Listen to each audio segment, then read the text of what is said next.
बिस्मिल्लाहिर्रहमानिर्रहीम अस्सलाम वालेकुम। उम्मीद है जी सब ठीक होंगे। तो हमेशा की तरह आज भी बहुत ही करामा टिप्स आपके साथ शेयर कर रही हूँ और कुछ ऐसे टिप्स शेयर कर रही हूँ कि जिनमें हम बिना कुछ खर्च किए या बिना किसी महंगे क्लीनर के हम कि अपने किचन की और घर की ख़राब से ख़राब जो चीज़ होती है और उन पर मौजूद ज़िद्दी से ज़िद्दा को भी मिनटों में मोतियों की तरह चमका सकेंगे। और इसके अलावा कुछ चीज़ों को लॉन्ग ड्यूरेशन के लिए कैसे हम सेव कर सकते हैं, उसके बारे में भी आपको इस वीडियो में कुछ देखने को मिलेगा। तो चलते हैं जी आज की पहली टिप की तरफ। और यहाँ पे आप देख रहे हैं कि ये मेरे पास एक बिल्कुल खाली टूथपेस्ट है। क्या होता है कि जब इस कंडीशन में आ जाती है टूथपेस्ट तो अमूमन हम फेंक देते हैं। लेकिन कभी आपने सोचा है कि ये खाली पेस्ट भी हमारे कितने काम की चीज़ है और हम इससे कितना ज़बरदस्त जो है क्लीनिंग का काम कर सकते हैं। तो आप देखते रहें कि कैसे हम इसको यूज़ में ला सकते हैं।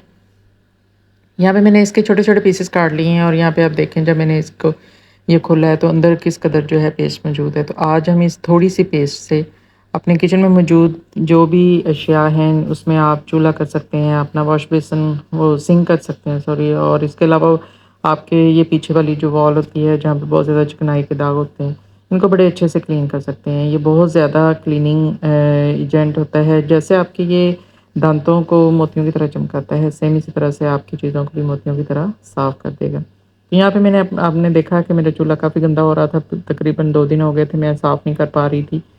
कुछ तबीयत ऐसी थी कि मैं ये काम मैंने पेंडिंग छोड़ा हुआ था। ख़ैर जी यहाँ पे मैंने ये एक ही जो पीस काटा था टूथपेस्ट का तो उससे अच्छी तरह से सारी पेस्ट अप्लाई करके और ऊपर से जो स्क्रबर होता है स्कॉच ब्राइट का उसके साथ अच्छे से मैंने इसको रब करके साफ़ कर लिया था। और जो छोटी-छोटी चीज़ें थी वो उसको टूथब्रश जो स्पेयर मैंने एक रखा हुआ है उससे साफ़ कर लिया था जितनी भी मैल कुचैल थी। और बाद में किसी भी अच्छे सॉफ्ट टॉवल से मैंने सिंपल साफ़ कर लिया है, पानी से वॉश भी नहीं किया है इसको। तो आप देख सकते हैं कि किस कदर ये चमक गया है। ये मेरा 16-17 साल पुराना चूल्हा है, लेकिन बिल्कुल नए की तरह इसमें चमक आ गई है, बिल्कुल साफ़ शफ़ाफ़ हो गया है। तो इस तरह से अगर स्टील के आपके चूल्हे हैं और आपके जो किचन में सिंक वगैरह होते हैं, उनको अच्छे से आप ये खाली टूथपेस्ट को इस तरह से कट करके साफ़ कर सकते हैं। सेम इसी तरह से आप देख सकते हैं ये दीवार पे कैसे 2 दिन अगर सफाई नहीं की तो कितने चिकनाई के दाग हैं, क्योंकि हम यहाँ पे पराठे वगैरह बनाते रहते हैं, तो घी की अक्सर छींटे पड़ जाती हैं हंडिया बनाते वक़्त भी, तो बहुत ज़्यादा यहाँ पे ऑयली हो जाता है। तो इसको भी मैंने एक और पीस लिया है और अच्छे से यहाँ पे रब कर लिया है। और सारे जितने भी दाग थे, चिकनाई के दाग आपको पता है बहुत ज़िद्दी होते हैं, लेकिन इससे बहुत जल्दी साफ़ हो जाते हैं। और आप देख रहे हैं कि बिल्कुल पीछे वाली ये मेरी टाइल्स बिल्कुल साफ़ हो गई हैं, इवन कि यहाँ पे उसका जो रिफ्लेक्शन है चूल्हे का वो भी अंदर से नज़र आ रहा है उसका।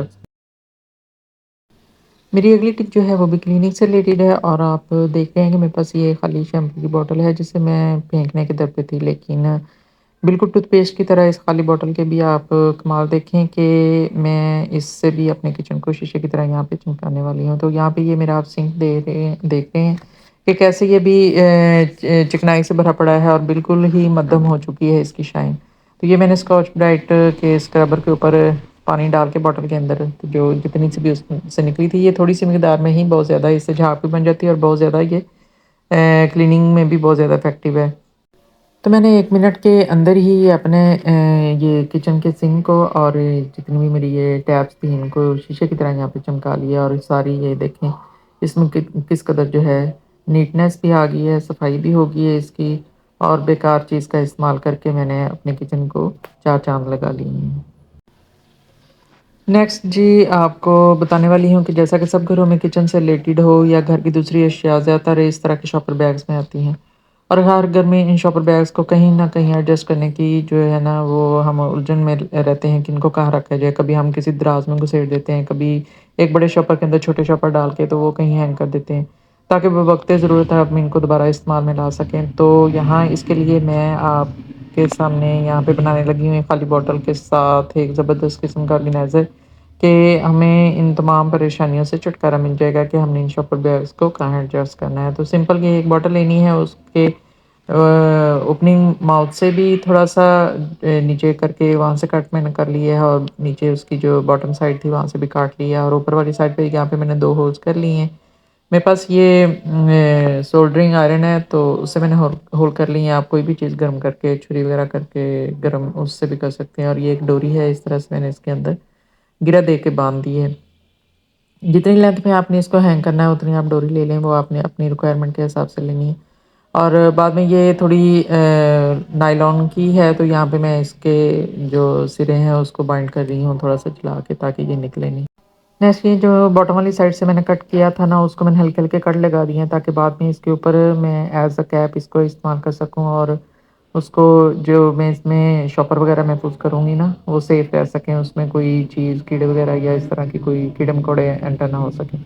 है जी, यहाँ पे आप देख रहे हैं कि मैं एक-एक चॉपर करके, उनको ज़रूरत नहीं है कि आप बहुत अच्छे तरीके से पहले उनको फैलाएँ और तह लगाएँ, और उस तरह जैसे भी हैं आप उसको इसके अंदर डाल दें।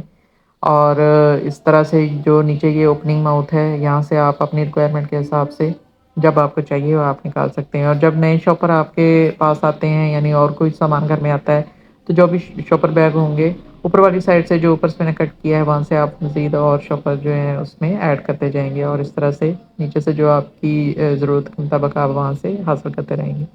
तो इस तरह से बड़े अच्छे तरीके से हम अपने इन फालतू शॉपर बैग्स को ऑर्गनाइज़ कर सकते हैं।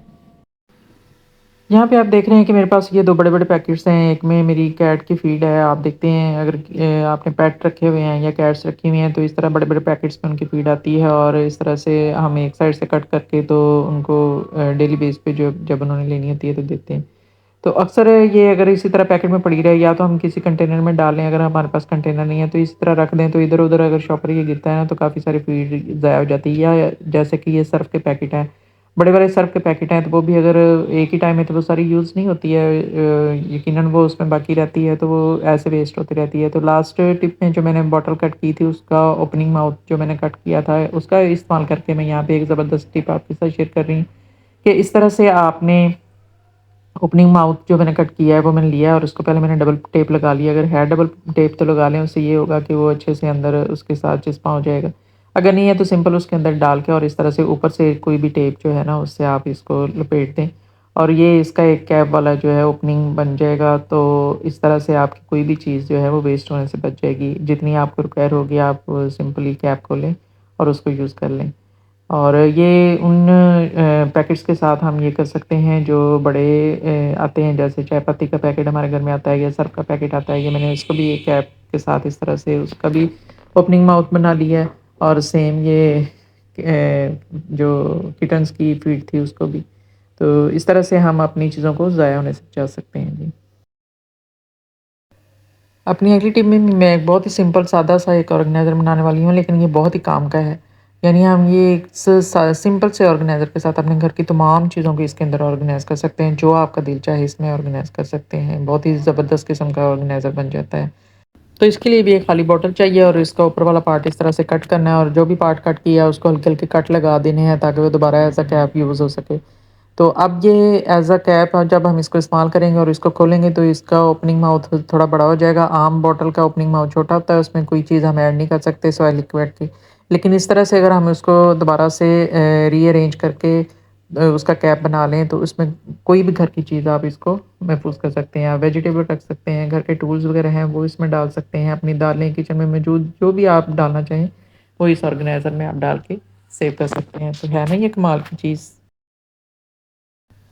नेक्स्ट यहाँ पे आप देख रहे हैं कि मैं लाई हूँ पकाने के लिए मटर, और मटर की सब्ज़ी भी ऐसी है कि इसको निकालने में काफ़ी टाइम लग जाता है। हम इस तरह से इसको छील के निकालते हैं, और तो इस काम के लिए काफ़ी टाइम दरकार होता है। तो आज मैं आपको एक ऐसी टिप बताऊँगी जिससे हम मिनटों सेकंडों में जो है ना, इन मटर को, दानों को मटरों के अंदर से निकाल लेंगे। तो इसके लिए क्या करना है कि पानी को गर्म करना है, और इस इन मटर के अंदर डाल के इसको आपने 5 मिनट के लिए इस तरह से रख देना है। तो 5 मिनट के बाद आपने देखना है, अगर तो ज़्यादा पानी गर्म है तो उसमें थोड़ा-सा ठंडा ऐड कर लें, ताकि आपके हाथों को ना लगे। तो आप यहाँ पे देख रहे हैं कि ये इतने सॉफ्ट हो जाते हैं कि एक हाथ की मदद से ही आप तमाम जो दाने हैं वो बड़ी ईज़िली निकाल सकते हैं। आप उनको दोनों हाथों से मसलेंगे तो भी निकल आएँगे, और एक हाथ से यहाँ पे बहुत ही यानी जल्दी इस तरह से ये मटर के दाने आप निकाल सकते हैं। अगली टिप में मैं आपके साथ शेयर कर रही हूँ कि जो मेरी तरह इस तरह से इकट्ठे चावल रखते हैं घर में, तो क्या होता है, जो सबसे मेन मसला होता है कि इकट्ठे चावल रखने से उसमें कीड़ा या सुसरी वगैरह लग जाती है, जिससे हमारे चावल ख़राब हो जाते हैं। तो आज मैं आपके साथ एक ऐसी टिप शेयर कर रही हूँ कि उस तरीके से आप अपने साल हर साल जो है चावलों को महफ़ूज़ कर सकते हैं। तो ये बहुत ही पहले हमारी नानी दादियाँ जो थीं वो इसी तरीके से अपने घर में चावलों को महफ़ूज़ करती थी। तो ये सिंपल 2 चीज़ें हैं जो हमारे घर में आम मौजूद होती हैं, एक हल्दी और नमक।